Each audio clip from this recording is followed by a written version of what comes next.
ओम नमः सिद्धेभ्यः। ओम नमः सिद्धेभ्यः। ओम नमः सिद्धेभ्यः। मंगलम भगवान वीरो मंगलम गौतम मुनि मंगलम कुंद कुंदात्यो जैन धर्मोस्तु मंगलम सर्वमंगल मांगल्यम सर्वकल्याणकारकम प्रधानम सर्वधर्माणां जैनं जयतु शासनम जैनं जयतु शासनम वंदितु सर्वसिद्धि ध्रुवमचलमणोवं गतिं पत्ते मोक्षामि समय पाहुड मृणमो सुध केवली भणिदम् नमः शमय साराय श्वानभूत्या चकाशते चित्सुभावाय भावाय सर्वभावान्तरच्छिदे।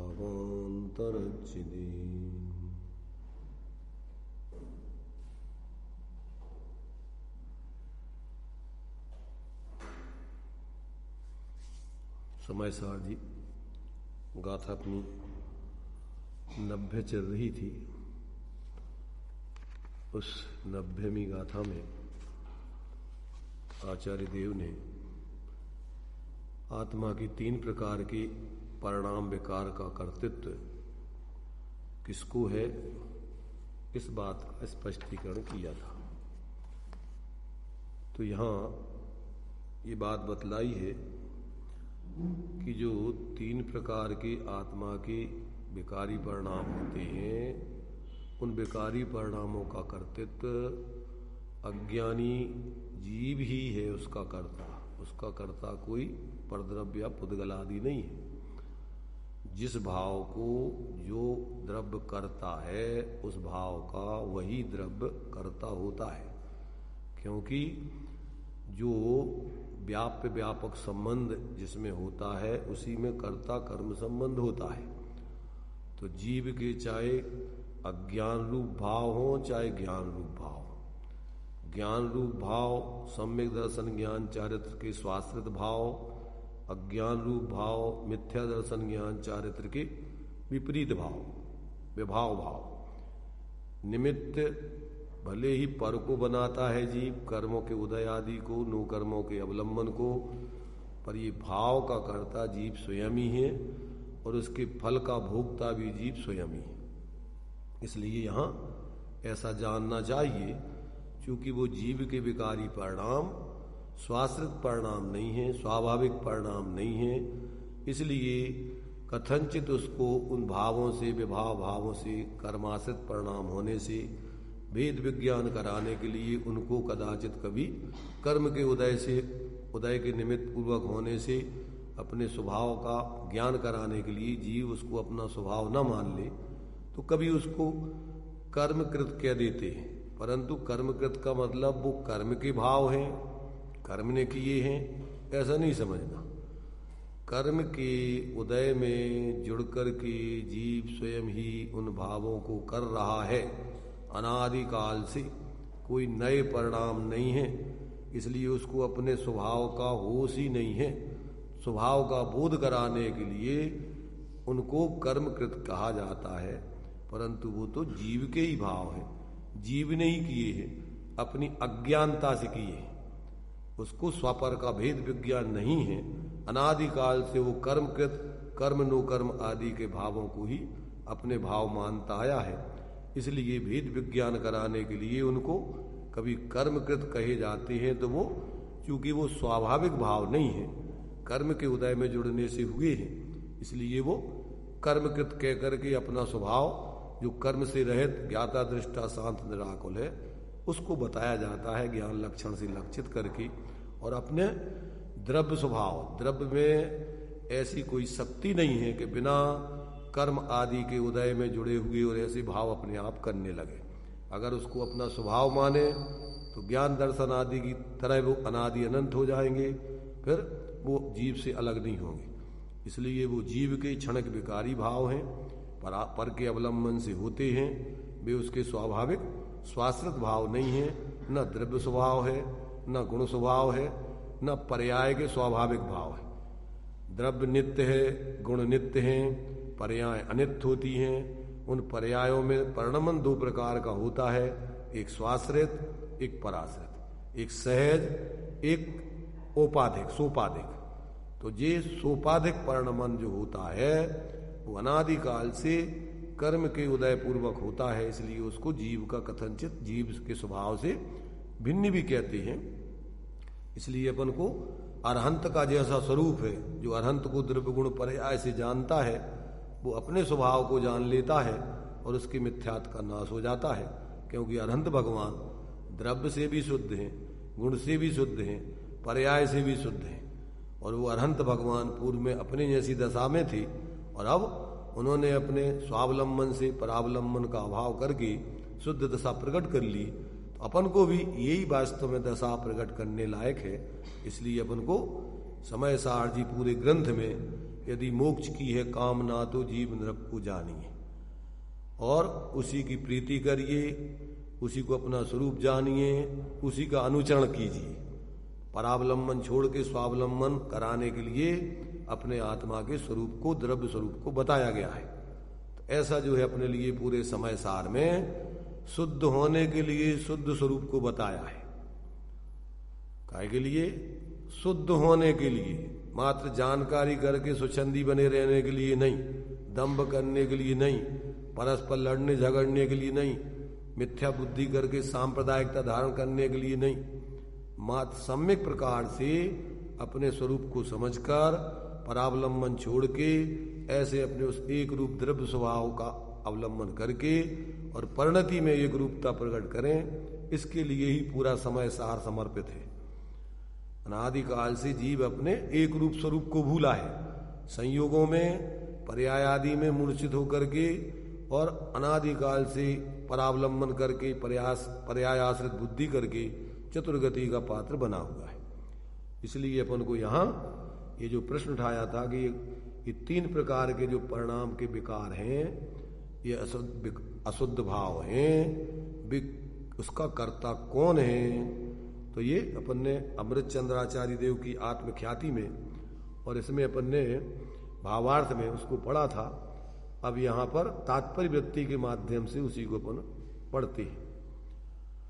देखिए पृष्ठ 200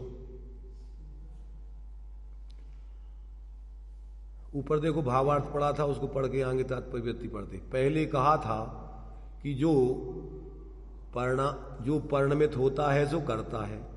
यहां अज्ञान रूप होकर उपयोग परिणमित हुआ है, इसलिए जिस भाव रूप वह परिणमित हुआ उस भाव का उसे कर्ता कहा है।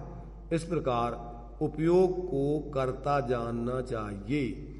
यद्यपि शुद्ध द्रव्यार्थिक नय से आत्मा कर्ता शुद्ध द्रव्यार्थिक नय से आत्मा कर्ता नहीं है, तथापि उपयोग और आत्मा एक वस्तु होने से अशुद्ध द्रव्यार्थिक नय से आत्मा को भी कर्ता कहा जाता है।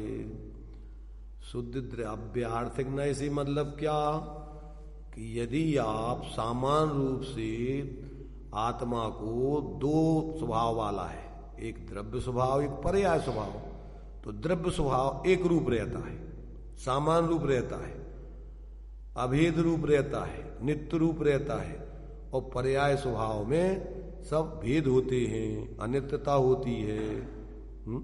तो ये सारे के सारे पर्याय स्वभाव के आधार से, क्योंकि वस्तु सामान्य विशेषात्मक है, तो सामान्य दृष्टि से जब अपन विचार करते हैं तो वस्तु एक रूप, समान रूप, नित्य रूप, अभेद रूप, और जब विशेष रूप से विचार करते हैं तो वही वस्तु कैसी है? विशेष रूप, अनित्य रूप, अध्रुव रूप। तो ये सब चीजें उसी में आती हैं, सामान्य विशेष, भेद अभेद, नित्य अनित्य, ये सब पक्ष काय में आते हैं। उसी वस्तु के ही दो धर्म हैं, तो जब अपने लिए उस वस्तु का एक रूप स्वर्ण पने से बात करते हैं तो सोना सदा सोना सोना सोना। जब अपन पर्याय की अपेक्षा विचार करते हैं तो वो कुंडल कड़ा अंगूठी चेन अनेक रूप होता है, परंतु अन्वय रूप से उनमें वही सोना व्याप्ता है। वो कोई कुंडल कड़ा अंगूठी उस सोने को छोड़ के अलग नहीं बनती, उसी सोने की अवस्थाएं, परंतु वो स्वर्ण पने रूप से एक रूप रहते हुए और पर्याय पने से अनेक दशाएं धारण करता है। इसलिए जब अपन वस्तु का स्वरूप समझते हैं तो वस्तु नित्यात्मक है।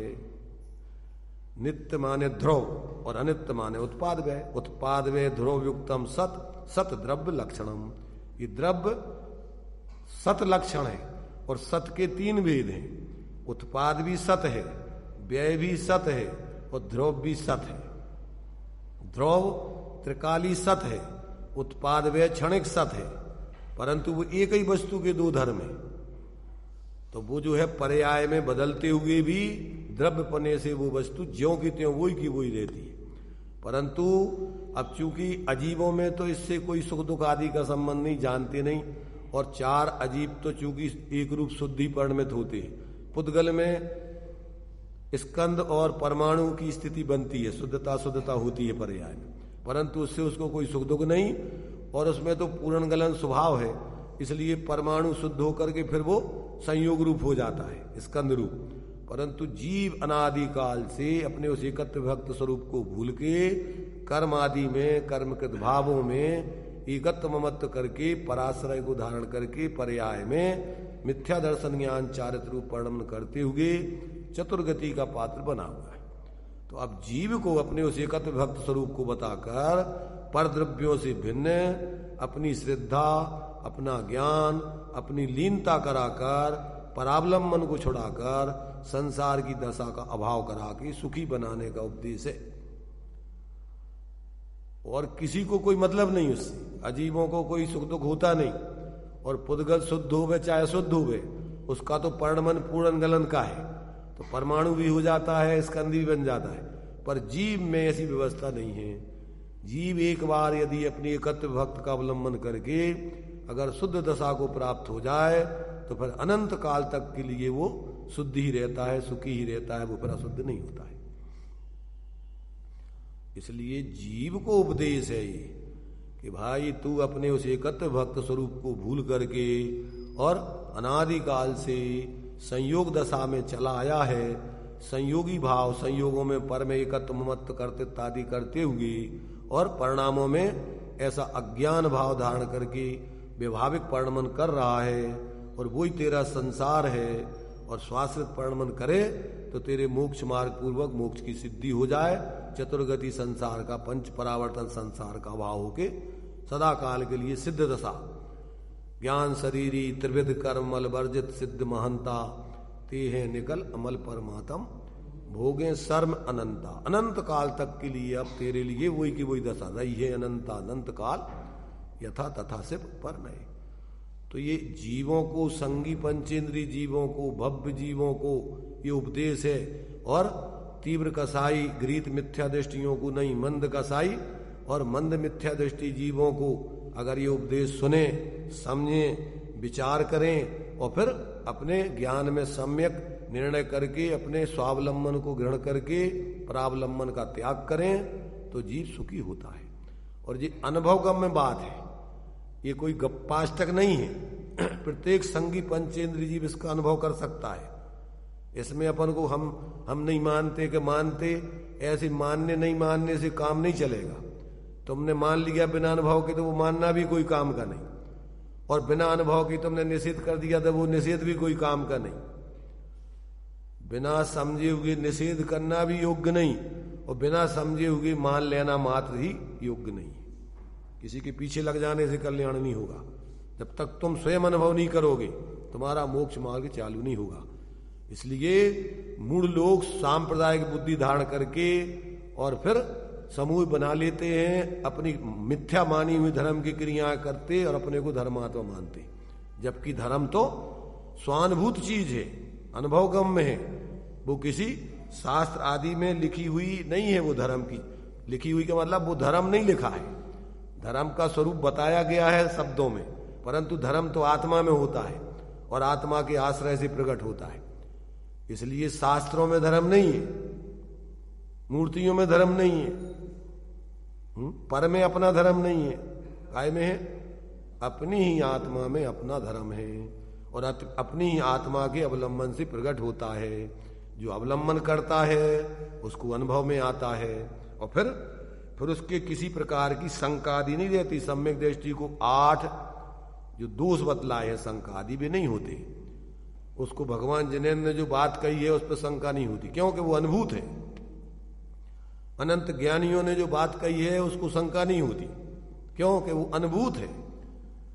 किसकी? उन ज्ञानियों की और उसकी स्वयं की। हमने कहा कि भाई देखो शक्कर मीठी होती है,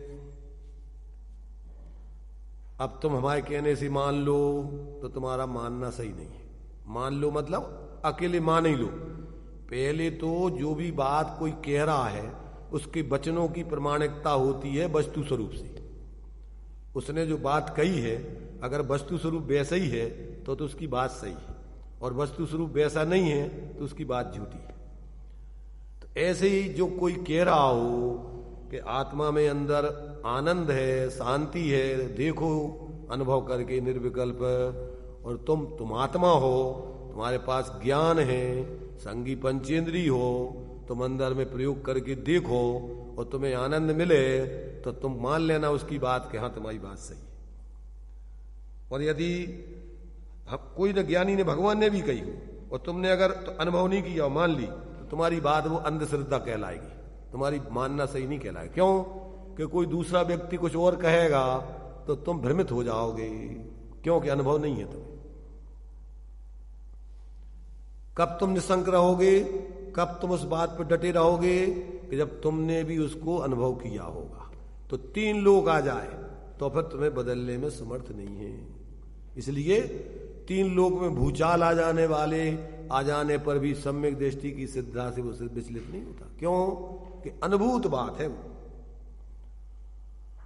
इसलिए धर्म का मार्ग प्रायोगिक मार्ग है, ये कोरी सुनने सुनाने की और मात्र दूसरों के पीछे लग जाने की क्रिया नहीं है। कैसा है? ये तो अनुभूत मार्ग है। जो व्यक्ति इसको अनुभव करके चलते हैं वो ही वास्तव में सच्चे धर्मात्मा बनते हैं। इसलिए आचार्य यहां अपन को कि नहीं हम नहीं मानते हैं, हम नहीं मानते, हम उनको नहीं मानते, किनको नहीं मानते, तो अपने को तो मानो। और अपने को कैसे मानो? ऐसे ही नहीं धुप्पलबाजी में। अनादिकाल से तो अपन अपने को क्या मान रहे हैं? जो है जैसी नहीं है वैसा मान रहे। असमान जाति द्रव्य पर्याय अपने को मान रहे, और हो तो तुम इस असमान जाति पर्याय से पृथक अपने उस चैतन्य स्वरूप रूप। इसलिए आज तक अपन ने वास्तव में अपने स्वरूप का अनुभव करके धर्म नहीं किया। आज तक अपन ने जिस संप्रदायों में, धर्म के संप्रदायों में पैदा हो गए, उनकी मानी हुई क्रिया आदि के माध्यम से अपन ने धर्म को किया। इसलिए अपन भ्रमित रहे, चतुर्गति के पात्र बने रहे। इसलिए भीड़ के संग लग जाने का धर्म नहीं है ये। श्रीमद जी ने लिखा कोई संप्रदाय मोक्ष में नहीं जाता है। उसमें से जो सत्य को समझकर, तत्व को समझकर अनुभव करके जीते हैं वे मोक्ष में जाते हैं। मोक्ष में जाते मतलब उनके जीवन में मोक्ष प्रकट होता है। व्यवहार से अपन मोक्ष में जाते हैं कहते हैं, पर वास्तव में तो उनको मोक्ष का अनुभव होता है। मोक्ष माने मोह रहे दशा, आनंद का अनुभव, सुख का अनुभव उनको होता है। बाकी सब भटकते रहते हैं, लड़ते रहते हैं आपस में। इसलिए धर्म का मार्ग लड़ने झगड़ने का नहीं है। धर्म का मार्ग तो समझ के अनुभव करने का है। इसलिए एक दूसरे से कोई संबंध नहीं धर्म का। प्रत्येक व्यक्ति का अपना अपना धर्म अपने अपने में से प्रकट होकर अनुभव होता है। तो भाई देखो, अपन को भ्रम तोड़ करके और सत्य को समझ करके प्रयोग करके सच्चे धर्मात्मा बन के जीना चाहिए। इसके लिए अपन को इन ज्ञानियों ने बड़ी करुणा करके ये सब बातें लिखी हैं, ताकि व्यक्ति सत्य को समझे और भ्रम दूर करके और अपना जीवन भ्रम रहित होकर के ज्ञान पूर्वक आनंद से जिए। क्योंकि वे भी अपने ही जैसे अज्ञान दशा में थे। उनने भी ज्ञानियों के वचन सुन के लिखा है कि हमने भी आगम का सेवन करके और अपनी बुद्धि से प्रमाण नए से वस्तु को समझ करके ज्ञानियों के अनुभव को सुन करके, और फिर हमने भी ऐसे एकत्व भक्त आत्मा का अनुभव करके, और अब हम तुम्हारे लिए ये बात बता रहे हैं। हम कोई भगवान की कही हुई बातें नहीं कह रहे, हम अन्य ज्ञानियों की मात्र कहीं कहाँ लिखी लिखाई बातें नहीं कह रहे। हमने अपनी बुद्धि से निर्णय किया और हमने अपने स्वरूप का स्वयं अनुभव किया, और फिर हम अपने अनुभव से बता रहे हैं। उनकी बात तो है ही ज्ञानियों की, अनंत ज्ञानियों की, क्योंकि अनंत ज्ञानियों का एक ही मत होता है, मोक्ष का मार्ग अनादि काल से अनंत काल तक एक ही प्रकार का है। एक होई त्रय काल में परमारथ को पंथ। कोई अनेक मोक्ष मार्ग नहीं है। सम्यक दर्शन ज्ञान चारित्राणी मोक्ष मार्ग, एक ही मार्ग है। अब इस मार्ग की सिद्धि के लिए जो अपन ने जितना व्यवहार है, उस एकत्व भक्त स्वरूप की आराधना का अगर इन व्यवहार से, मन उपदेश आदि से, भगवान के मंदिर में आकर के और उनकी मूर्ति से अपने स्वरूप को समझ करके जो भी अपन कार्य व्यवहार में कर रहे हैं, उससे अगर इस एकत्व भक्त आत्मा की अपन ने अनुभूति कर ली तो वो व्यवहार सार्थक है। प्रेरे जो व्यवहार परमार्थ को, या अब व्यवहार मोक्ष मग सुनिए हेतु नियत का, निश्चय मोक्ष मार्ग का कारण जितना व्यवहार है वो बने तो व्यवहार है, और वो निश्चय का कारण नहीं बने कि मूढ़ता का कारण बने, लड़ाई झगड़े का कारण बने, तो वो तो और पागलपन है। सामान्य व्यक्ति नहीं करते इतना। फिर जितना व्यवहार में मूर्छित होकर व्यक्ति कसाय करते हैं, एक दूसरे से द्वेष करते हैं, लड़ते झगड़ते हैं, सामान्य व्यक्ति जो धर्मात्मा नहीं है, सांप्रदायिक बुद्धि वाले तथाकथित धर्मात्मा, उनसे वो अच्छे रहते हैं, वो नहीं लड़ते आपस में।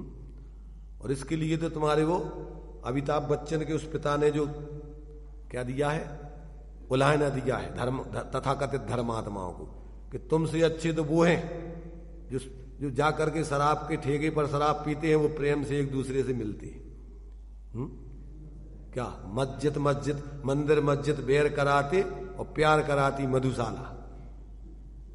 उते कोई जाति पाति नहीं, कोई मेरा तेरा नहीं, सब एक भाव से रहते हैं, प्रेम से मिलते हैं, बैठ के खाते हैं पीते हैं। तो इससे अच्छे तो वही बढ़िया है कि कम से कम वो प्रेम से तो रह रहे। और ये मंदिर मस्जिदें ये आपस में एक दूसरे से बैर कराते, लड़ाते झगड़ाते, ये कैसे मंदिर मस्जिद है? जिन मंदिर मस्जिदों से अपन को जीव मात्र के प्रति प्रेम उमड़ना चाहिए, मनुष्य तो छोड़ो, जीव मात्र से सबके प्रति मैत्री भाव जगत में सब जीवों से नित्य, किसका? धर्मात्मा का। पर तथाकथित जो मंदिर मस्जिदों में जाकर के अपने को धर्मात्मा मान के और जीवों को सताते हैं, लड़ते हैं आपस में, भाई भाई मनुष्य तो वे तो उनसे भी गए बीते हैं उन शराबियों से, कि कम से कम वे कसाय तो नहीं कर रहे, भले ही शराब पी रहे पर प्रेम से तो रह रहे, कसाय तो नहीं कर रहे। इसलिए भाई थोड़ी बुद्धि लगाओ, लड़ना झगड़ना किसी भी हालत में धर्म नहीं हो सकता है। एक दूसरे के प्रति द्वेष बैर विरोध, अपन देखो तुम धर्म के नेता लोग जो समाज प्रेम से रह रही हो, बढ़िया शांति से एक दूसरे से गले मिलते हो, और उनमें फूट डाल जाए, कैसे धर्मात्मा है? और अपन उनके नेतृत्व में फिर लड़ते झगड़ते रहते हैं, क्योंकि उनका तो काम रोजी रोटी सेंकने का अपना, क्योंकि उनकी रोजी रोटी इसी में चलती है, फूट डालो और राज्य करो। इसलिए भाई धर्म अगर समझना है तो इन आचार्य भगवान जिनेन्द्र की वाणी को सम्यक प्रकार से विवक्षाओं को समझो। ये मंदिर मूर्तियां तो आपको क्या है, वस्तु स्वरूप समझाने के निमित्त मात्र हैं।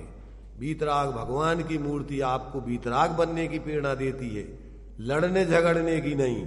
और ये जितने व्यवहारिक विधि विधान है पंच कल्याणक, इससे कुछ मूर्तियों में आता जाता नहीं है।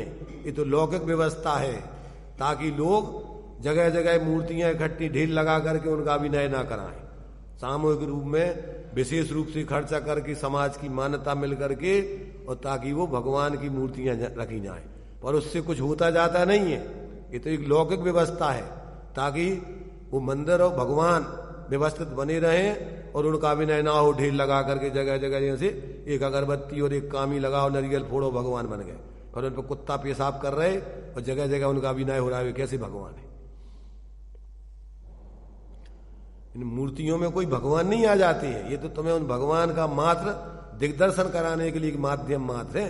इसलिए अपन ने जो है छोटी छोटी सी बातों में हमने दे दो सूर्य मंत्र, उनने नहीं दे दा, और इनने दे दा सूर्य मंत्र से कुछ भगवान डाल दे तुमने उसमें, कि ये तो व्यवहारिक व्यवस्था थी मात्र।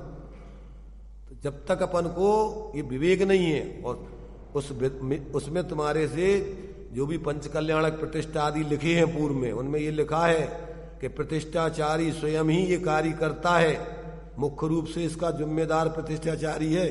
क्यों कि साधु संत इसके बंधन में नहीं है, और साधु संतों को मंदिर और मूर्तियों की जरूरत भी नहीं है। ये तो श्रावक के लिए निचली भूमिका में परिस्थिति जन, माने जो उत्कृष्ट साधक लोग हैं वे तो सब छोड़ करके मंदिर मूर्तियां जंगल में जाकर के आत्माराधना करते हैं उत्कृष्ट रूप से। जितने भी अपन ने देखो पढ़े होंगे शास्त्रों में, साधु कहाँ रहते हैं? उनके लिए जरूरत ही नहीं है, स्वाधीनता से उनने अपने स्वरूप की आराधना करने की कला सीख ली। तो ये तो मंदिर मूर्तियां एक माध्यम थे। अब जिसने परमार्थ सीख लिया अब उसके लिए क्या जरूरत है? बच्चों के लिए तो अपन देखते वो जो पहले गिनती सिखाते थे ना, तो उसमें वो 100 तक के वो डाल देते थे और एक एक करके उनको पकड़ पकड़ के गिनाते थे। क्यों? कि अभी वो समझते नहीं है। ऐसे ही अक्षर के आधार से वस्तुनिष्ठ अपन को अक्षर सिखाते हैं। कोई वस्तुनिष्ठ अक्षरों के नाम नहीं होते हैं। आ अनार को है क्या, आ आम को है क्या, आ आदमी को है क्या, आ आत्मा को है, किसका होता है? किसका होता है? अरे भाई अपन को तो वस्तुएं अपन जानते हैं, अभी अक्षर नहीं जानते। तो किसी वस्तु को मुख्य करके अपन ने उस आ को उससे जोड़ दिया ताकि तुम्हें उसके माध्यम से उस आ का ज्ञान हो जाए। आ अनार का, बा बकरी का, तो बा बकरी का है और कछू का भी है। ये तो तुम्हें वस्तुएं तुम्हें समझते हो, बच्चों के लिए उनकी माध्यम से याद हो जाती जल्दी, और याद हो गया तो अब तुम्हारे लिए बकरी का बा नहीं है वो, अब काय का रह गया वो, जिसमें लगा दो उसका बन जाएगा वो बा। तो ये तो व्यवहारिक प्रक्रिया है तुम्हें मंदिरों की, मूर्तियों की, ताकि तुम्हें भगवान का स्वरूप समझ में आ जाए और अपने अंदर तुम अपने से जुड़ करके उस भगवान बनने की कला सीख लो। तो उसके लिए निचली भूमिका में उपयोग लगाने के लिए श्रावकों के लिए है ये। मुनिराजों के लिए जहां कपड़े छोड़ दिए उनको तो कोई अवलंबन की जरूरत नहीं है, न द्रव्य की न मूर्तियों की। और आज मूर्तियां लिए फिर रहे भगवान माने मुनिराज, श्रावक तो मंदिरों में दर्शन कर रहे और बेसंगे लिए फिर रहे। क्या है ये? तुम्हारे पास तन पे लंगोटी नहीं, कुछ भी नहीं, उन मूर्तियों की व्यवस्था तुम्हारी कौन बनाएगा? मतलब ये है कि भोले जीवों को अविवेकता में जो कुछ भी करते जाओ, सांप्रदायिकता के नाम पे 20 पंथी 13 पंथी बन गए। भगवान महावीर स्वामी के समय कितने पंथ थे? भगवान महावीर स्वामी ने कितने पंथ बनाए थे धर्म के? अरे चारों गति के जीवों को उनने समोषण में, चूंकि नार की आ नहीं सकते, परंतु 3 गति के जीवों को उपदेश दिया था कि किसी संप्रदाय विशेष को उपदेश दिया था, और सबको एक ऐसा उपदेश दिया था कि अलग अलग दिया था। तो अपन मूल तो समझो कहां से अपनी ये गाड़ी चल रही है, और बीच में कहां कहां भटक गई, क्या क्या हो गया इसमें। श्वेतांबर दिगंबर हुए, फिर उसमें से 13 पंथी 20 पंथी, फिर अब निश्चय व्यवहार, कितने कितने कितने कितने फंग से फूटते जा रहा है विपरीतता के, और मूल मार्ग छूट ही गया फिर भगवान ने जो बताया।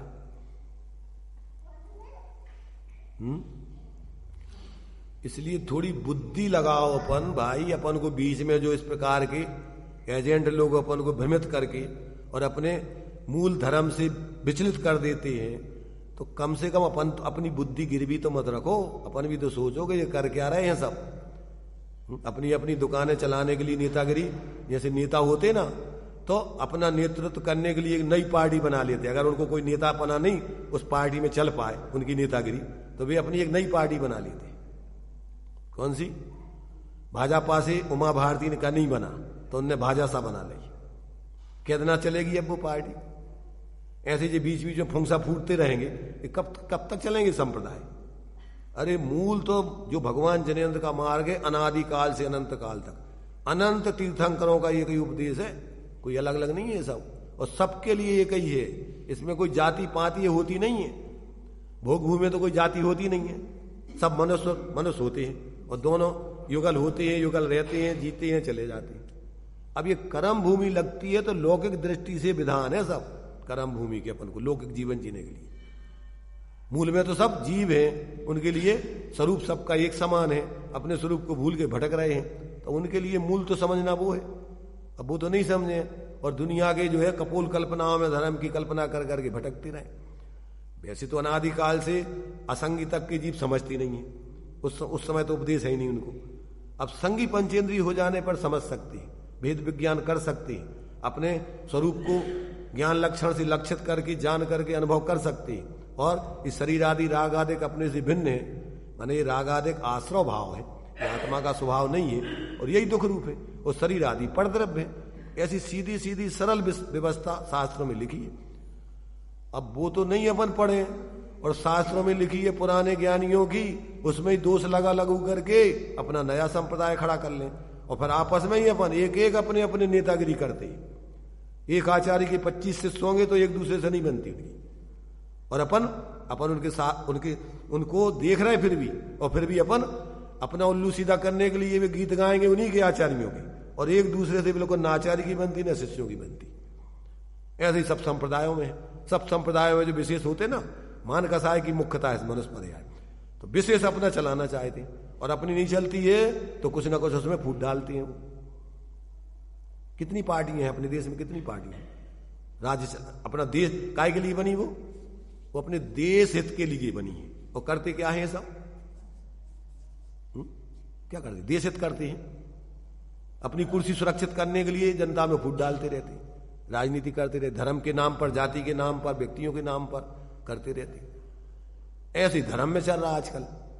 धर्म का भी यही, उससे ज्यादा बदतर है। यहां तो ये कोई प्रधानमंत्री बनेगा, परंतु यहां कितने नेता बन जाते हैं। यहां कोई कानून नियम नहीं है, सब अपने मनमाने तरीके जिसको जो बनाना है, और कोई दूसरा नहीं बनाए, क्योंकि वहां तो व्यवस्था माने पूरी जनता के चुनाव के आधार पर। और यहां कुछ नहीं है। थोड़ी सी जनता ने अपने लिए तुम्हें बना दिया आचार्य, उनने बना दिया, उनने उनसे ले लिया, उनने उनसे ले लिया, अलग अलग बन गए सब, इतने प्रधानमंत्री बन गए। अब कौन किसकी सुने। इसलिए भाई देखो, मोक्ष मार्ग अनादिकाल से जिन तीर्थंकरों से आया है समूसरण में, उनने कोई अलग अलग उपदेश नहीं दिया, सबके लिए कल्याण का मार्ग एक ही बताया है। अगर हम उस मूल मार्ग से जुड़कर तत्व को समझकर स्वरूप अनुभव करें, अकेली कपोल कल्पनाओं में, धुप्पलबाजी में, अंधश्रद्धा में, दूसरों के कहे आधार पर धर्म नहीं होता है। धर्म तुम्हारे स्वयं के अनुभव से होता है, और जब तक व्यक्ति को अनुभव नहीं हो जाता तब तक वो या तो क्षय उपशम ज्ञानियों के पीछे लग जाएगा, जानकारी करके वो इधर उधर की सुनाते रहेंगे, इधर की कभी उधर की, कभी उधर की, कभी कुछ, उसमें बस उसी में लगे रहेंगे, अपने जीवन में साधना नहीं करेंगे। और कभी बाहर के जो कोरे त्यागी हो गए हैं, जिनको अंदर में कोई अनुभव नहीं है, और उनकी नेतागिरी में पड़ जाएंगे, वे आपस में लड़ाएंगे, झगड़ाएंगे समाज को। इसलिए भाई देखो, और या फिर बाहर में धन संपत्ति वाले, विशेष पैसा वाले हैं, तो उनके पीछे लग जाएंगे, अनुकूलता दे देंगे थोड़ी, और भी अपना संगठन बना लेंगे, और उनकी नेतागिरी चलेगी। और आज धर्म के क्षेत्र में देखो, बाहर से इसके बिना तो किसी की नहीं चल रही, चाहे वेशधारी बाहर के त्यागी हो, और चाहे क्षय उपशम ज्ञानी हो, बाहर से तो उनको ताम झाम बहुत चाहिए, सब पुण्य के उदय की व्यवस्था। इसलिए सब उस पुण्य की व्यवस्था के पीछे पड़े रहते हैं, भीड़ इकट्ठी करने के पीछे। और जबकि धर्म तो बाहर में सारे परिग्रह से रहे, बाहर में सारे ताम झाम से रहे, अपने उस एकत्व भक्त आत्मा की एकांत में आराधना करने का नाम धर्म है। आता समझ में कि नहीं आता। अभी अनंत ज्ञानियों के कई मत हैं, और अपन क्या है, बीच में अपनी बुद्धि तो गिर भी रख दी अपन ने, और दूसरों के पीछे लग जाते हैं। और भी अपन को क्या करते हैं, अपन को जैसा बनाए वैसा घुमाते रहते हैं, और अपना उल्लू सीधा करते रहते हैं। इसलिए भैया देखो, अपने पास समय कम है, मनुष्य जीवन अपन को मिला है, और ये पंचम काल, हुंडाओ सर्पणी काल है। इसमें तो मतांतरों का ढेर लगा हुआ है चारों तरफ। और यदि अपन ने अपनी बुद्धि से निर्णय करके, स्वरूप आराधना करके, अनुभव करके मार्ग नहीं ग्रहण किया, तो अपना बहुमूल्य जीवन कहाँ निगु कित निगूद कित नार की कित रंच अज्ञान, और ये मनुष्य धन्य मानव भयो, और जिनेंद्र भगवान का अपन को ये मिल गया शासन, और इसमें भी फिर अपन अगर अपन सत्य को नहीं समझे अपनी बुद्धि लगा के, तो समझ लेना इससे ज्यादा बदतर अपने लिए अहित की बात और अपने लिए जो है वास्तव में लज्जा की बात कुछ दूसरी नहीं होगी।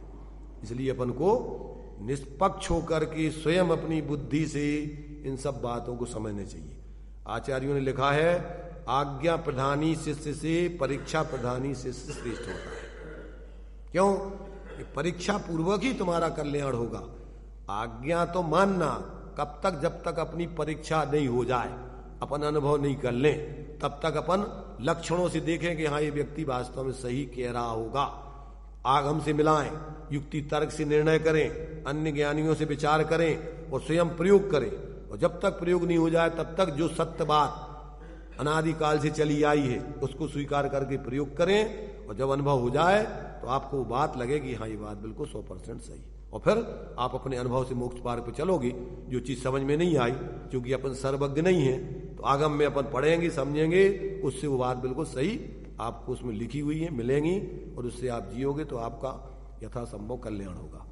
तो यहां पर ये जो जीव के अनादिकाल के 3 प्रकार के परिणाम चल रहे हैं, वो जीव के ही हैं। जीव ही अपनी अज्ञानता से उसको ग्रहण करके चल रहा है। ये बात इस गाथा में स्पष्ट की है। आत्मा के मिथ्यात्वादि, ये जो है तात्पर्य वृत्ति पढ़ रहे हो। अब आत्मा के मिथ्यात्वादि त्रिविध विभाव परिणाम का कर्तृत्व है, यह कहते हैं। किसकी? आत्मा की। कौन सी आत्मा की? अज्ञानी आत्मा की। एदेषु या इन उदयागत मिथ्या दर्शन, मिथ्या ज्ञान, मिथ्या चारित्र के निमित्त होने पर, माने ये कर्म है मिथ्या दर्शन, मिथ्या ज्ञान, मिथ्या चारित्र, इनके निमित्त होने पर उपयोग में जो ज्ञान उपयोग, दर्शन उपयोग, लक्षण वाला जो आत्मा का उपयोग है, वो उपयोग रूप आत्मा है, वह है फिर क्या करता है? तिव्य हो कृष्ण नील पीत 3 प्रकार की उपाधि से परिणत स्फटिक के समान। ये दृष्टांत दे रहे, काले रंग वाली, नीले रंग वाली, पीले रंग वाली स्फटिक मणि में जो उपाधि लगा दी जाती है, तो उस उपाधि का जो प्रकाश है, उसको जो मणि का जो प्रकाश है स्फटिक मणि का, वो जैसी दाग लग जावे वैसा उसका पर्याय में परिणमन माने अवस्था में परिणमन होने लगता है। तो वो प्रकाश उसका 3 रूप से परिणत हो जाता है। ऐसे ही यहां पर कहते हैं उसके समान, लेकिन परमार्थ से कैसी? वो स्फटिक मणि बिल्कुल शुद्ध है, अंदर में देखो उस डाक के अंदर तो वो ज्यों की त्यों है। ऐसे यहां ये आत्मा का भी तो दृष्टांत दिया है। स्फटिक 3 प्रकार हो जाए, लेकिन परमार्थ से शुद्ध राग आदि भाव। अभी तो पहले तो दृष्टांत की सिद्धि करना थी, वो छोड़ दी, उसमें दी है उन्होंने। अपन ने जो अभी काय में की, इसमें इसके पहले जो आत्मख्याति पड़ी, उसमें पहले तो डाक की सिद्धि की, उसकी अशुद्धता सिद्ध की, शुद्धता सिद्ध की, और फिर बाद में दृष्टांत की सिद्धि की। तो यहां पहले तो दृष्टांत लगाना। अब लेकिन यहां क्या? लेकिन पहले तो यहां पर अपन को पहले जीव सिद्ध करना है। उसी प्रकार जीव के भी परमार्थ से शुद्ध हो, रागादि भाव कर्म रहित जीव शुद्ध है, और निरंजनो ज्ञानावर्णादि द्रव्य कर्म अंजन से रहित निरंजन है। और कैसा है? भाव या पदार्थ अखंड एक प्रतिभासमय ज्ञान स्वभाव से एक प्रकार होने पर भी पूर्वोक्त मिथ्या दर्शन, मिथ्या ज्ञान, मिथ्या चारित्र रूप परिणाम विकार से 3 प्रकार होकर जम सो करेदि भावम, वह आत्मा जो परिणाम करता है उपयोगो चेतन अनुविधायी परिणाम को उपयोग कहते हैं। उस उपयोग लक्षण के कारण आत्मा उपयोग रूप है। तस्य सुकत्ता निर्विकार स्वसंवेदन ज्ञान परिणाम से च्युत होता होगा, अपने स्वाभाविक परिणमन को न करता होगा। अब क्या करता है? वो उस उपाधि के निमित्त से उसमें जुड़कर, और फिर वो मोह राग मिथ्यात् कसाय और अविरति रूप 3 प्रकार से जो परिणाम दिए यहां पर। कौन से? मिथ्या दर्शन, अज्ञान और अविरति रूप। ऐसे उनसे च्युत होकर के अपने ज्ञान परिणाम से ज्ञान स्वरूप परिणमन न करता हुआ, वह उन्हीं मिथ्यात् आदि 3 प्रकार के परिणाम का कर्ता होता है, परंतु द्रव्य कर्म का कर्ता नहीं है। ऐसा भाव जानना चाहिए। द्रव्य कर्म के उदय में जुड़कर और विकारी परिणाम करता है, और विकारी परिणामों का वो करता है, और द्रव्य कर्मों का करता नहीं है। तो फिर आगे का प्रश्न उठाया कि वो फिर द्रव्य कर्मों का करता कौन है। अब यह कहते हैं कि जब आत्मा के 3 प्रकार के विकारी परिणाम होते हैं, उनका कर्तृत्व आत्मा को होता है, तब पुद्गल द्रव्य अपने आप ही कर्म रूप से परिणमित होता है। क्या सिद्ध कर रहे हैं यहां पर? आत्मा तो अपने विकारी परिणाम पूर्वगत कर्म के उदय में जुड़कर, ध्यान रखना, देखो ये विकारी परिणामों में 2 तरफा अपन को लगाना है। विकारी परिणाम कर्म के उदय के कार्य हैं और कर्म बंध के कारण है। क्या कहा? विकारी परिणाम कर्म उदय के कार्य है, कर्म उदय में हुए हैं जुड़ करके, कर्म ने नहीं कराए, और कर्म बंध के निमित्त रूप में कारण है। इन अभी जो बता रहे ना कि इसके विकारी परिणामों का निमित्त पाकर कर्म अपने आप ज्ञानावरणादिक 8 कर्म रूप परिणमन कर जाएंगे। तो निमित्त रूप में विकारी परिणाम उन 8 कर्मों का करता, और उपादान रूप में तो पुद्गल वर्गणा ही 8 रूप में परिणमित होती हैं। तो निश्चय से जीव उनका करता नहीं है, पर व्यवहार में निमित्त नैमित्तिक संबंध से जीव के विकारी परिणाम उन कर्मों में, कर्मों के होने में निमित्त है, इसलिए उसको उपचार से कर्ता कहा जाता है। जो अपन ने द्रव्य संग्रह में पढ़ा, पुग्गल कम्मादीणम कत्ता व्यवहार 2 दुने चैदो चेदन कम्माणादा शुद्ध नया शुद्ध भावाणम। 3 प्रकार का कर्तव्य बताया कि व्यवहार से तो जीव पुद्गल कर्मों का करता है, और अशुद्ध निश्चय नय से अपने अशुद्ध भावों का करता है, और शुद्ध नयाणम शुद्ध भावाणम, शुद्ध नय से निश्चय से अपने शुद्ध भावों का करता है। तो अब निश्चय से 2 प्रकार का कर्ता हो गया, और निमित्त को यहां पर माने कर्ता नहीं लेकर के निमित्त माना है। बिना विकारी भावों के निमित्त के 8 ज्ञानावरणादि कर्मों का पुद्गल का परिणमन कार्मण वर्गणाओं का होता नहीं, और विकारी परिणामों से होता नहीं। बिना अग्नि के संयोग के निमित्त के पानी गर्म होता नहीं, और अग्नि के उष्णता से होता नहीं, उसकी अपनी स्वयं की निमित्त नैमित्तिक संबंध से परिणमन की योग्यता से होता है। ये समझ लेना। इसलिए एकांत से अपन को कोई भी विषय नहीं समझ, माने कोई बात को ग्रहण नहीं कर लेना, उसकी अपेक्षाएं समझना, उसका प्रयोजन समझना। अब विकारी परिणामों से कर्म बनते हैं, कर्म से नो कर्म आदि शरीर मिलता है, शरीर से जीव चतुर्गति में फिर उन संयोग पूर्वक चतुर्गति में घूमता है। तो अब क्या करना कि यदि चतुर्गति संसार में नहीं घूमना है तो विकारी परिणाम नहीं करो। विकारी परिणाम नहीं करना है तो अपने स्वभाव को जानो, देखो, उसमें स्थिरता करो। तो क्या होगा कि स्वरूप की स्थिरता से विकारी परिणाम नहीं होंगे। विकारी परिणाम नहीं होंगे तो कर्मों का बंध नहीं हो, आश्रव बंध नहीं होगा। कर्मों का आश्रव बंध नहीं होगा तो नो कर्मों की प्राप्ति नहीं होगी। नो कर्मों की प्राप्ति नहीं होगी तो चतुर्गति संसार नहीं होगा। तो उसका कहने का भी प्रयोजन है कि जीव कर्मों का करता है, तो मतलब कर्मों माने कैसा करता है कि मोह राग देश आदि विकारी परिणामों का निमित्त उसका करता है, करता निमित्त करता। तो अब अगर तुम्हारे लिए कर्म का बंध नहीं करना तो मोह राग देश आदि विकारी परिणाम मत करो, और मोह राग देश आदि विकारी परिणाम नहीं करना है तो अब विकल्प करने से तो ये नहीं होवे ऐसे तो नहीं होंगे। क्या होगा? आप परद्रव्यों से भिन्न अपने चेतन आत्मा की श्रद्धा ज्ञान लीनता करो तो मिथ्या दर्शन ज्ञान चारित्र की भाव नहीं होगी। तो क्रम कहां से कौन सी बात किस प्रयोजन से की जा रही, आचार्यों के इस प्रयोजन को समझो। कहीं कोई लड़ाई झगड़ा नहीं। और एक तरफ तुम कहोगे नहीं आत्मा कर्मों का करता नहीं है और विकारी परिणामों का करता भी नहीं है। क्यों? कि तो कर्म के भाव हैं, आत्मा तो ज्ञाता दृष्टा है। ठीक है, तो अब क्या करना कि बस है ही हम तो ज्ञाता दृष्टा। ज्ञाता दृष्टा तो है ही अनादिकाल से अनंत काल तक। ठीक है, तो घूमो भटको।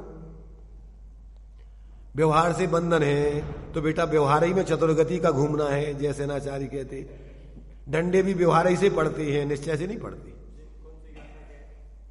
देख लेना, जैसे नाचार्य देव ने दिया है कि सब व्यवहार ही में है। चतुर्गति भी, चतुर्गति निश्चय से नहीं है। निश्चय से तो तू चैतन्य स्वरूप है, उदाह भी रहेगा, निगुत में भी चैतन्य स्वरूप रहेगा। पर है? क्या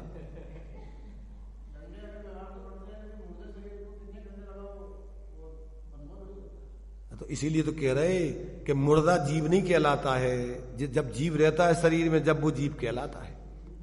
अब तुम्हारे लिए जब जीव है, जब डंडे लगाएं तो फिर क्या होगा? फिर तो तकलीफ तो नहीं है तुम्हें कची है भाई। तुम्हारे अंदर आत्मा है शरीर में, जब शरीर मुर्दा ही है, अभी भी मुर्दा ही है वो तो, निश्चय से तो, निश्चय तो शरीर मुर्दा ही है। तो अब तो हम इस मुर्दे में डंडी लगा रहे हैं, तुम्हें तो नहीं लगा रहे, तो तुम्हें तो कोई तकलीफ नहीं है।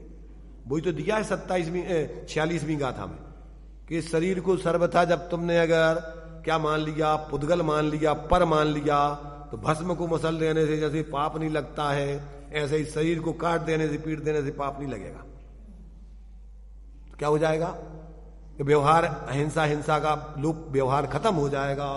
इसलिए क्या होगा? तीर्थ का लोप होगा, और इससे तो तुम्हें पाप का बंध होगा, तुम्हें पाप नहीं लगेगा। परंतु ऐसा तो होता नहीं है, पाप लगेगा। हाँ, तत्व का लोप हो जाएगा, वस्तु स्वरूप का ही लोप हो जाएगा। इसलिए भाई कहां कौन सी विवक्षा से कौन सा कथन किया जा रहा है?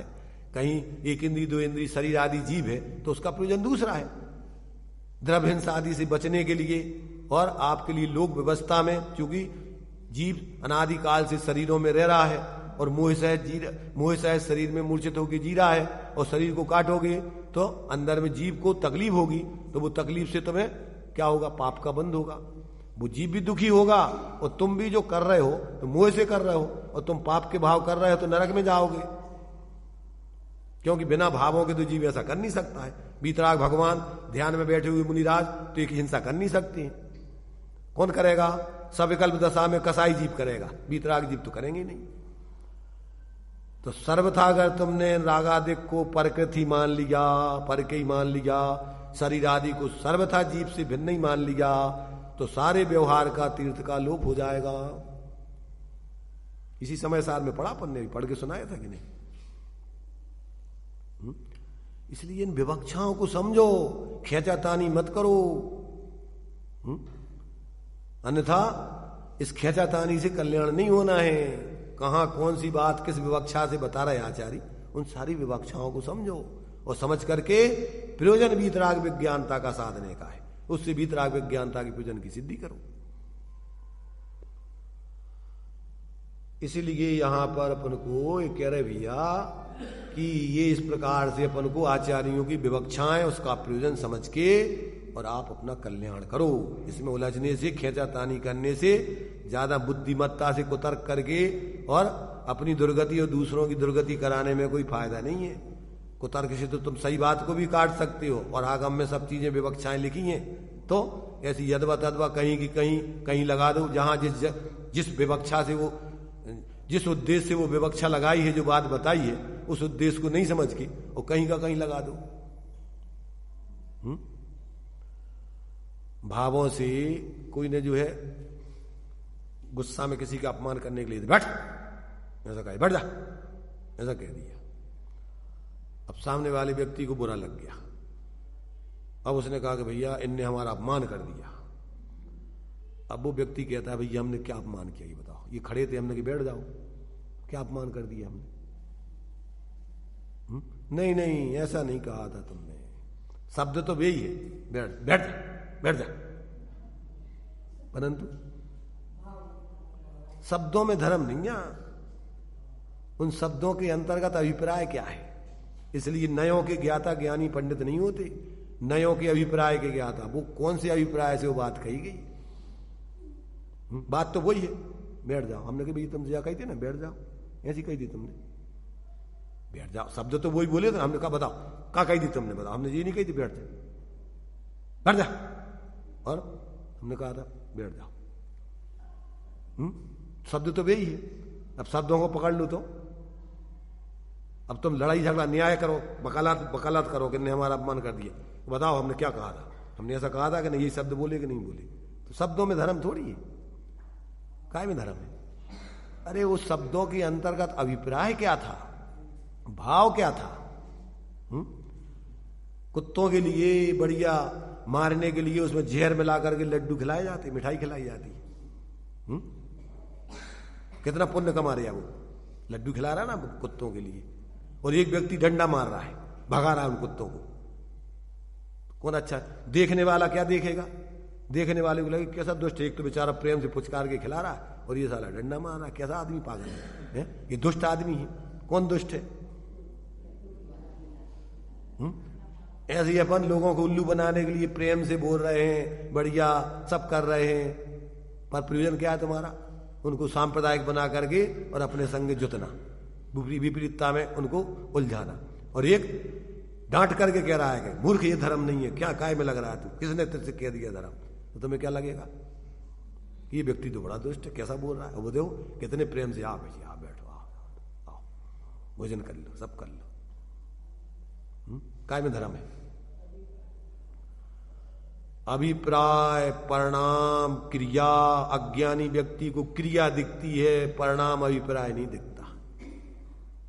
तो धर्म काय में है? सबसे पहले अभिप्राय बदलना, मिथ्याभिप्राय बदल के सम्यक होना, फिर परिणामों की दूसरे नंबर पर स्थिति है। सबसे पहले मिथ्यात अभिप्राय, विपरीत, अनंत संसार का कारण है। 70 कूड़ा कोड़ी सागर का बंद होता है विपरीत अभिप्राय से। बाहर में भले ही तुम साधु बन जाओ, कुछ भी बन जाओ, पर मूर्ताएं तुम्हारे अंदर, दंभ है, विपरीतता है, तो तुम मिथ्यात का सेवन कर रहे हैं अनंत संसार को। अभी तलवारें ले फिर रहे महाराज, देखे तुमने कि नहीं देखे? एक टीवी पे आते हैं एक महाराज, देखे तलवार चलाते हुए दिखते हैं, कहते कि मैं अगर मेरे विरोध में कोई खड़ा होगा तो मैं काट दूंगा, छत्री हूं मैं। अभी बीच में समाज ने उनका विरोध किया था, तो उनका वो जो चलता था ना व्हाट्सएप वगैरह, बंद करवा दिया था गवर्नमेंट ने, फिर चालू करवा लिया। मोदी के भगत बन गए भी, हमारा मोदी है हमारा। तो मतलब क्या है ये? तो बताओ, राजनीति करके धर्म होता है क्या? इसलिए गाली देते रहते, सारे महाराजों को भी देते रहते गाली, तेरापंथी महाराजों को सबको गाली देते रहते, सदा सागर भाई, विद्यासागर भाई, सबको गाली देते हैं व्हाट्सएप पे। मतलब क्या? 20 पंथी सही है, वे कहते 20 पंथी है, कहते 20 पंथ सही है, 13 पंथी सब चालाक है, गाली देते रहते। अरे भाई, तुम संप्रदायों में धर्म है, 13 पंथी और 20 पंथी के नेता बन जाओ कोई के भी, तो उससे धर्म है क्या? इसलिए भैया देखो, धर्म में ये सबरे नेतागिरी नहीं चलती है।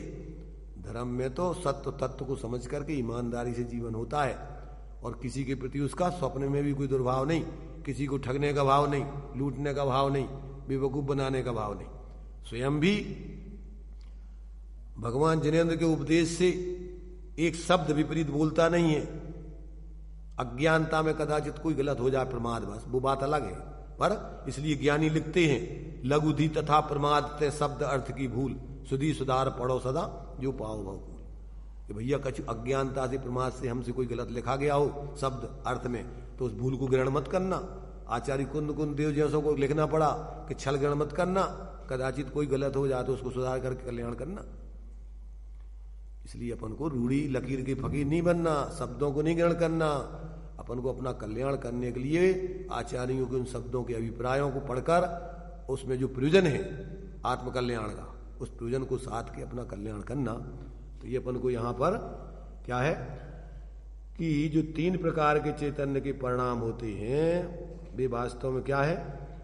वे जीव के भाव हैं। इसलिए मूल में तो जीव कैसा है? नित्य निरंजन, ज्ञानावरणादि द्रव्य कर्म अंजन से रहित निरंजन है। और कैसा है? भाव या पदार्थ अखंड एक प्रतिभासमय ज्ञान स्वभाव से एक प्रकार होने पर भी पूर्वोक्त मिथ्या दर्शन ज्ञान चारित्र रूप परिणाम विकार से 3 प्रकार होकर जम सो करे दिभावम, वह आत्मा जब जो परिणाम करता है उपभोगो चैतन्य अनुविधायी परिणाम को उपयोग कहते हैं। उस उपयोग लक्षण के कारण वह आत्मा उपयोग रूप है। तस् सो कत्ता निर्विकार स्वसंवेदन ज्ञान परिणाम से च्युत होता हुआ वह वह आत्मा उन्हीं मिथ्यात्व आदि 3 प्रकार के परिणाम का कर्ता होता है अज्ञान दशा में, परंतु द्रव्य कर्म का कर्ता नहीं है, ऐसा भाव है। अब ये जो आगे की गाथा है कि अब यह कहते हैं कि जब आत्मा के 3 प्रकार के परिणाम विकार का कर्तृत्व अज्ञानी आत्मा को होता है, तब पुद्गल द्रव्य अपने आप ही कर्म रूप से परिणमित, अपने आप माने जीव के विकारी भावों का निमित्त पाकर, और पुद्गल अपनी स्वयं की योग्यता से और ज्ञानावरणादिक 8 कर्म रूप परिणमित हो जाता है। ऐसा निमित्त नैमित्तिक संबंध, और जीव पूर्वकृत विकारी परिणामों का उदय पाकर उनमें जुड़कर और फिर मिथ्यात्व रागादि रूप परिणमित होता है। न तो जीव स्वतंत्र रूप से मोह राग देश रूप परिणमित होता है, और न कर्म पुद्गल ज्ञानावरणादिक अपने आप स्वतंत्र रूप से परिणमित होते, पर आश्रित, जीव के विकार के आश्रित और वो कर्म के उदय के आश्रित। ऐसे जीव का ये परस्पर निमित्त नैमित्तिक संबंध अनादि काल से चल रहा है। अगर इसका भाव करना है तो क्या करो कि अपने स्वरूप को समझ करके स्वलक्षण से अपने आत्मा को ग्रहण करो, पर द्रव्यों से भिन्न उसकी श्रद्धा ज्ञान लीनता करो, तो विकारी कर्मों का क्या होगा, उपशम, क्षय उपशम होगा, और अंदर में अपने स्वाभाविक दशा प्रकट होगी, और क्रम से कर्मों का अभाव होकर के वीतराग दशा, विकारी परिणामों का अभाव होकर वीतराग विज्ञानता की दशा प्रकट होगी। ये अपन का प्रयोजन है। अब इस प्रयोजन के लिए अपन को ये सारी चीजें करना, और बाकी तो उलझे रहने के लिए, लड़ने झगड़ने के लिए नहीं। अब वो जो है यहां पर क्रम से इसमें अभी इसी में जो आगे जो है अभी 96वीं गाथा में जो भूतावेष्ट पुरुष है और ध्यानावेष्ट पुरुष है, इसके दृष्टांत संस्कृत में आचार्य अमृतचंद देव ने दिए हुए हैं, पूरा स्पष्टीकरण दिया हुआ है। ये सारी बातें अपन को जीव किस प्रकार से कैसी कैसी गलती कर रहा है, इन सब बातों को पूरा का पूरा बहुत सुंदर तरीके से स्पष्टीकरण है। और यदि अपन इसको व्यवस्थित समझे और फिर प्रयोजन साधने के लिए किसे मुख्य करना, किसे गौण करना, संपूर्ण परावलंबन को छोड़ के अपने ज्ञान लक्षण से लक्षित अपने उस चैतन्य आत्मा को अपने ज्ञान में लेवें और विकारी परिणामों को गौण करें। अभी विकारी परिणामों के साथ होने पर भी उसको गौण करें और स्वरूप का अवलंबन करके प्रयोग करें, तो फिर क्या है, इन मिथ्यात्व आदि का उपशम होकर और अपने स्वरूप की उपलब्धि होकर के आत्मा की अनुभूति होती है। ये उसका क्रम है। पर होने चाहिए व्यक्ति को स्वयं क्या गर्जी, आत्मकल्याण करने की गर्जी होने चाहिए उसको, और खोजी होने चाहिए, पुरुषार्थ करके वो अपना प्रयोग करे, और प्रयोग करेगा तो स्वयं फिर अनुभव करेगा, और हाथ कंगन को आरसी की जरूरत नहीं पड़ती। फिर जब अंदर में स्वयं निर्विकल्प होकर आत्मानुभूति पूर्वक अतीन्द्रिय आनंद भोगेगा सर्वांग निजात प्रदेशों से, तो फिर उसको दूसरों से पूछना नहीं पड़ेगा कि भैया आत्मा का आनंद अंदर आत्मा में कैसे मिलता है, कहाँ से मिलता है, और मोक्ष मार्ग क्या है। जब तुम स्वयं अनुभव करोगे तो तुम फिर पूछने की जरूरत नहीं है, उसमें ही तुम्हें फिर आनंद आएगा। बाहर में पराश्रय भावों में तुम्हें दुख लगेगा, राग आदि प्रकट जी दुख देन। अज्ञानी तो उनका सेवन करता है, और ज्ञानी आसो दुखकार घनेरे बुद्धिबंत तिने निर्वीरे, जिन पुण्य पाप नहीं कीना आत्म अनुभव चित दीना, तिन ही विधि आवत रोके संबर लय सुख अवलोक। यहां से मोक्ष का मार्ग, शांति का मार्ग, सुख का मार्ग प्रकट होता है। इसलिए अपन को सारी विवक्षाओं को आचार्य समझाकर सच्चे मोक्ष मार्ग को जीवन में प्रकट करने की प्रेरणा दे रहे। और अपन यदि अपना कल्याण करना चाहते हैं तो अपन सारे प्रपंचों को, पक्षपात को छोड़ के अभी तक अपन ने जो कुछ समझाए, क्योंकि उसमें अगर शांति होती तो मिल गई होती। अगर अपन अभी सही धर्म समझ गए होते और सुख का मार्ग अपन को सुख मिल रहा होता, जो भी कर रहे, चाहे संसार के कर्म कर रहे और चाहे सांप्रदायिकता रूपी धर्म कर रहे, अगर तुम्हें उसमें धर्म होता, सुख होता, तो अभी तक मिल गया होता। परंतु भ्रम से जैसे कुत्ते को भ्रम हो जाता है हड्डी को चबा करके, ऐसी अपन को थोड़ी ऐसी कल्पना सी हो जाती कि हाँ शांति मिल रही। वास्तव में तो शांति अंदर में कोई अलौकिक है, आत्माश्रित है, और वो जब तक अंदर में निर्विकल्प होकर अनुभूति नहीं होती तब तक जीवन में प्रकट नहीं होती, और तब तक अपन इन आश्रय भावों को दुख रूप नहीं जान सकते। क्यों कि तुलना करने के लिए अपने सामने दो चीजें होने चाहिए ना, एक तरफ आत्मिक स्वास्थ्य आनंद हो और एक तरफ पराश्रित आकुलता का दुख हो। तब तो अपन कहेंगे कि ये आश्रय दुखकार घनेरे। ये किसने लिखा? जिसने आत्मा में अंदर आत्मिक सुख को प्रकट कर लिया, उनने लिखा ही कि ये आश्रव दुखकार घनेरे और बुद्धिवंत इनसे निवृत्ति करता है। तो इस प्रकार से ये अपन को इस 90वीं गाथा में अपन को जो 3 प्रकार के परिणाम विकार हैं उसका कर्तृत्व अज्ञानी आत्मा को ही है। वास्तव में इसका कर्ता पुद्गल नहीं है। भले ही जीव पुद्गल कर्म के उदय में जुड़ करके नो कर्मों का अवलंबन करके करता है, परंतु वो इसके विकारी परिणामों के कर्ता नहीं है। इसका स्वयं ही अज्ञानता पूर्वक का ये परिणाम ये जीव अज्ञानी जीव स्वयं करता है, और स्वयं भेद विज्ञान करके अगर स्वाश्रय करे तो इन परिणामों का अभाव ये स्वयं ही करेगा, दूसरा नहीं कोई करेगा। दूसरे तो तुम्हें विधि बता रहे, भगवान हो चाहे गुरु हो चाहे शास्त्र चाहे ज्ञानी हो, तुम्हें विधि बता रहे, पर धर्म तो तुम स्वयं प्रयोग करके अनुभव करोगे तभी होगा, बाकी और धर्म कहीं मिलने वाला नहीं। तो इस प्रकार से 90वीं गाथा का अपनी जो है चर्चा पूरी हुई।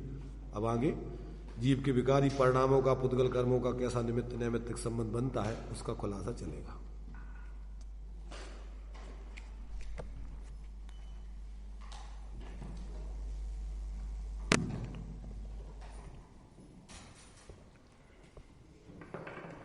स्वयमेव इस जगत का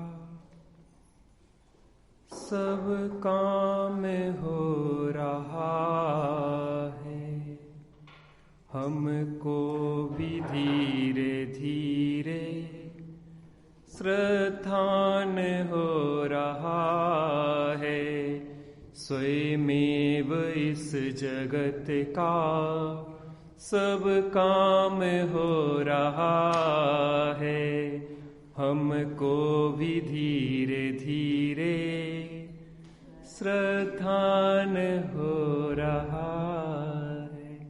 बिना इस श्रद्धान के न तो आज तक कोई सुखी हुआ है, न सुखी हो रहा है, न कोई सुखी होगा। आज करो, कल करो, चाहे अनंत काल के बाद करो, श्रद्धान तो यही करना होगा। अपनी चर्चा श्री समय सार जी की 90 गाथा के आधार पर चल रही है